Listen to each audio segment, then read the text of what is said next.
अस्सलाम वालेकुम जी जी वालेकुम सलाम। जी। अपना अरशद बोलता मैं, तहसीलदार शेखपुरा। जी जी जी सरदार साहब की हाल है जी। सरदार ਸਾਹਿਬ ਤੂੰ ਨਾ ਕੰਮ ਥੋੜਾ ਜਿਹਾ ਥੱਲੇ ਲੈ ਕੇ ਆਓ ਤੇ ਜਿਹੜੇ ਬੰਦੇ ਕੱਲੀ ਦੇ ਨਾ ਪ੍ਰੋਟੋਕਾਲ ਦੇਈਦਾ ਉਹਨਾਂ ਦਾ ਕੰਮ ਕਰੀਦਾ ਹੁੰਦਾ ਹੈ।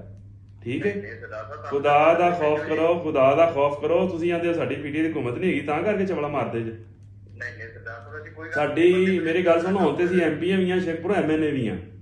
ਅਸੀਂ ਹਾਰੇ ਵੀ ਹੋਈਏ ਨਾ, ਸਾਡੇ ਕੰਮ ਉਦੋਂ ਵੀ ਅੱਲਾ ਦੇ ਫਜ਼ਲ ਹੁੰਦੇ ਨੇ। ਅਸੀਂ ਵਕੀਲ ਆ। ਅਸੀਂ ਵਕੀਲ ਆ। ਜਿਹੜਾ ਕਾਲਾ ਕੋਟ ਹੈ ਨਾ, ਕਿਸੇ ਵੀ ਨੂਨ ਲੀਗ ਤੋਂ ਕਿਸੇ ਵੀ ਅਹੁਦੇ ਤੋਂ ਤਗੜਾ ਹੈ ਬਹੁਤ ਜ਼ਿਆਦਾ। जी जी ਠੀਕ ਹੈ। ਖੁਦਾ ਦਾ ਖੌਫ ਕਰੋ, ਕੰਮ ਕਰੀਦੇ ਹੁੰਦੇ ਨੇ।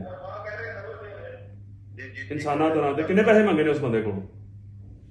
हाँ जी ਉਸ ਬੰਦੇ ਕੋਲ ਕਿੰਨੇ ਪੈਸੇ ਮੰਗੇ ਨੇ ਜਿਹੜਾ ਮੈਂ ਕੱਲਿਆ ਸੀ ਬੰਦਾ? ਮੇਰਾ ਨਾਂ ਲਿਆ ਸੀ ਉਹਨੇ। एक रुपया नहीं मंगया जी, 1 रुपया ਸੋਰੀ ਸਾਹਿਬ ਤੁਹਾਨੂੰ ਆਖਰੀ ਵਾਰਨਿੰਗ ਹੈ। ਠੀਕ ਹੈ।